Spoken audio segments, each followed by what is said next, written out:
I am seriously regretting deciding to pair these two shows together for the reviews because they could not be more different from each other. Y'all, we're back here on Exhausted Reviews where I'm exhausted and I make reviews, and I just gotta say, okay, Dark Gathering was pretty dark, but we're just gonna speed through Masamune's Revenge because, as we all know, this show, the pacing of the show is garbage. I'm realizing that watching this more and more, they really stretch out the episodes because most of this episode is just a date. Not a lot of interesting stuff happens. We get a little foreshadowing in the beginning of Masamune just is trying to get some advice from his family about what to do for his girlfriend for Christmas. Bro literally goes upstairs while his sister's in the middle of talking to him about his own mom. Dude literally just ignores it. And so that's definitely gonna come back and be, and he doesn't even get a chance to finish. That's definitely coming back too, cause like, y'all, I don't know. I love this show. Don't get me wrong. It's pretty trashy. Like the whole thing with them. He recommended this. The guy recommended this pancake place. So he's got his date set up: movies, pancake, and then like that's it. And we get a cute scene of them reminiscing about the first time they went to the movie theater. Now they're sitting next to each other at the movie theater. It's very cute. She's super cute. I mean, don't get me wrong. There's a lot of cute stuff still happening in this show for sure. And that's the biggest thing I can give this show is that it's still very cute.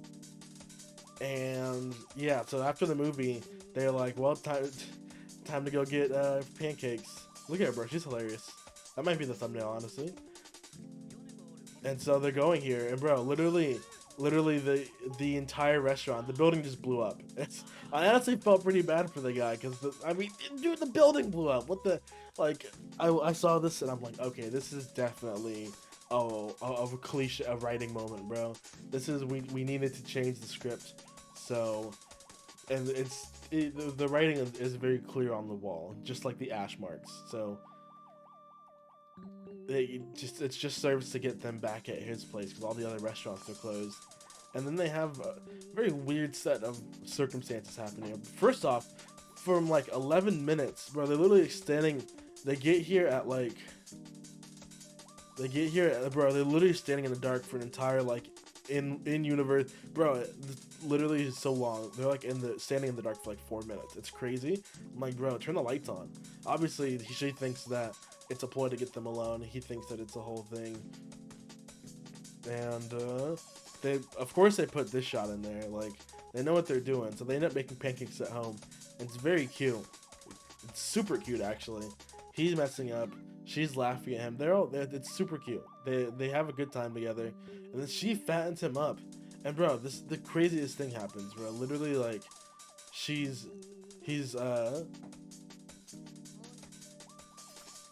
tries to feed her. She does something super cute and she grabs his hand and she eats it right out of his hand. And it's somehow like, okay, that, and then we're gonna skip ahead a lot because we have the reveal where he's like, I saw that picture of you, and then he falls on top of her, and his stomach starts hurting, and he's like, I left you a present in my notebook, and this is where things get really contrived. I left you a present in my jacket. He sends it to the jacket.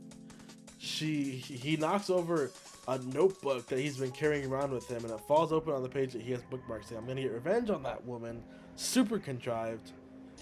And also he gets hives and stomach aches just from touching, literally from touching Aki, which that's kind of dumb.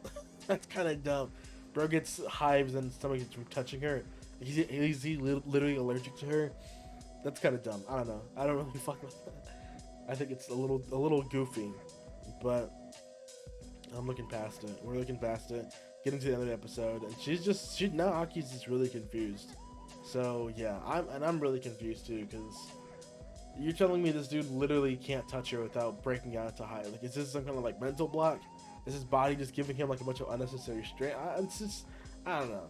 It seems like that aspect doesn't need to be there. There's more than enough drama already in between them. We don't need to make up some medical condition to get him to not be able to touch her. Man, so this episode was kind of mid for me. I'm glad, well, the show is like halfway over, I think, now, so we'll just have to keep going and seeing how it is. But before we keep going, I just want to give everyone a big warning right now that the next show we're going to talk about has some not super fun subject matter. There is going to be a lot of, let's call it unaliving, but for the purpose of the video, we're going to call it Sudoku, like the number game. We're going to call it Picross, okay? We're gonna call it Picross, like Sudoku, but it's Picross, those games. So, last warning, Dark Gathering deals with some seriously heavy stuff this week. Alright? I'm gonna give you guys a little break, and we'll be back. Alright, you guys all back? You guys back? You know it's gonna be crazy when the episode starts with a warning. We haven't even gotten into not a single second into the episode is already a warning. So yeah, this episode deals with, and yo, there's some really creepy stuff that happens in this episode, I'm not gonna lie. So not only is the subject matter dark, our boy Keitaro is literally just trying to make friends, bro. She gets him a new outfit, gets him some glasses to look cool, and bro is literally just out here trying to make friends, bro. That's all he wants to do. So he meets this guy who's like, hey, like, hang out with us, we're pretty cool, I'll see you around. If you like to travel, join the travel club. So bro is like, I'm trying to out here trying to make friends. Ever since that thing with Yayoi saying that we can kill demons, I'm like split between, do I want to kill demons and go deep into the supernatural realm, or do I want to just, hang out and just be a normal person, man, and just like enjoy my feelings and thoughts, man?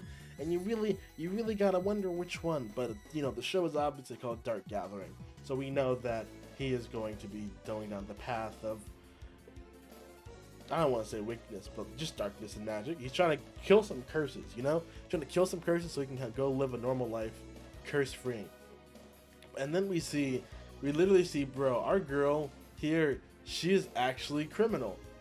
Eiko is actually insane, bro. She busts in. It's funny. Yayoi busts in. She's still hilarious. And my girl Eiko, she knows she's caught, bro. She's immediately like, bro, what are you hiding?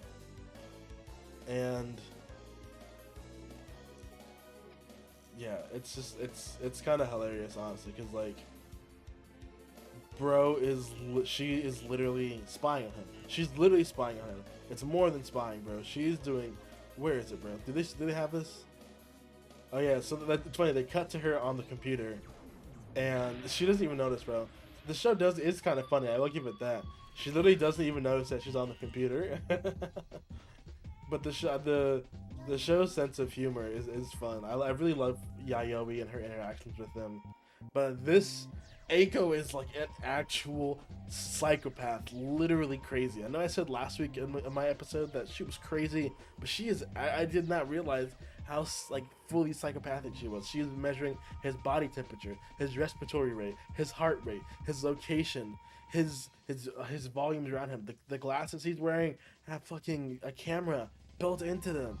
She is actually I think Eiko might be the real villain here. I feel like Eiko cursed Keitaro so that they could be together for longer, because this is just ridiculous. She is actually crazy. She's forcing him to live out. She's like that girl from Overlord who forced Climb to like become a demon, basically, bro. Absolutely insane, where she's literally like a demon, a succubus demon for simps. She's crazy. So I feel like that's how she knew where he was in the first like the second episode, when he was at the shop and she was like, how did you know where I was?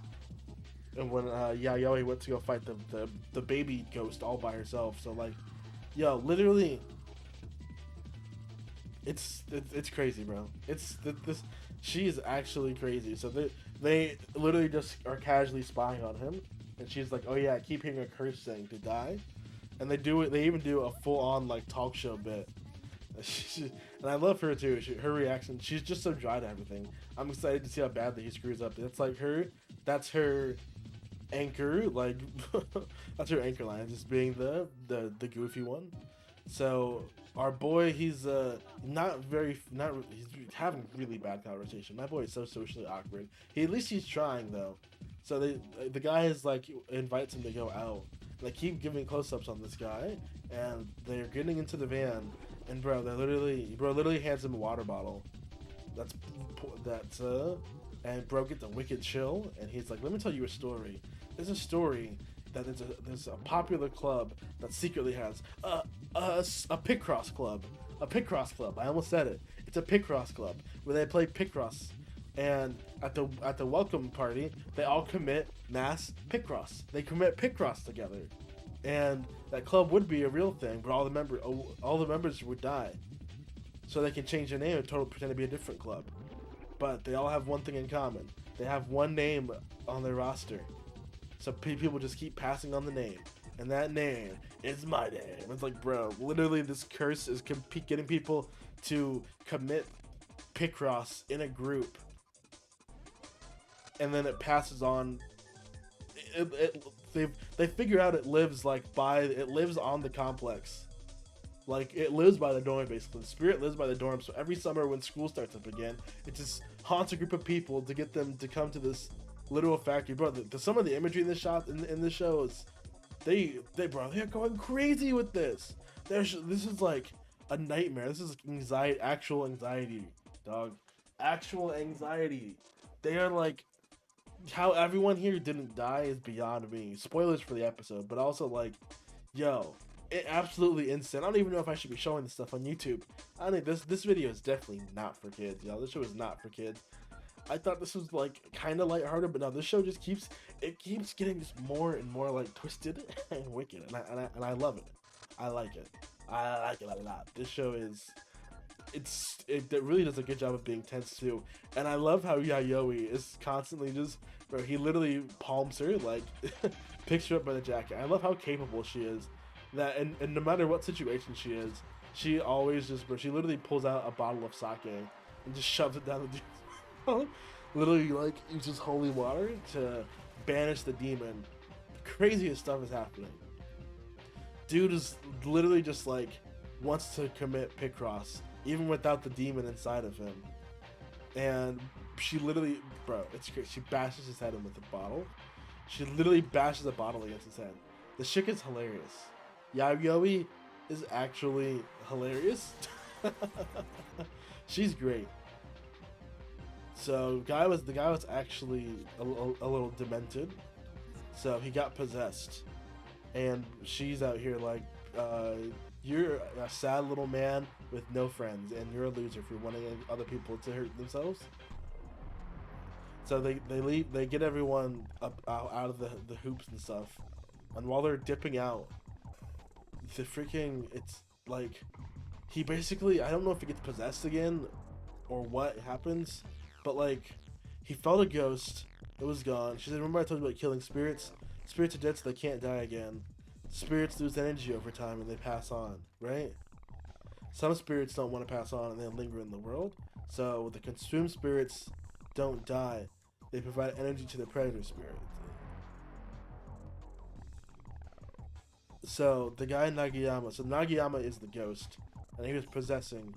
So he was possessing the guy who went back to. He went back to play Picross. And that's why they chose to hang for Picross. Oh, it really doesn't make sense. It puts their body at the right height to devour the guts.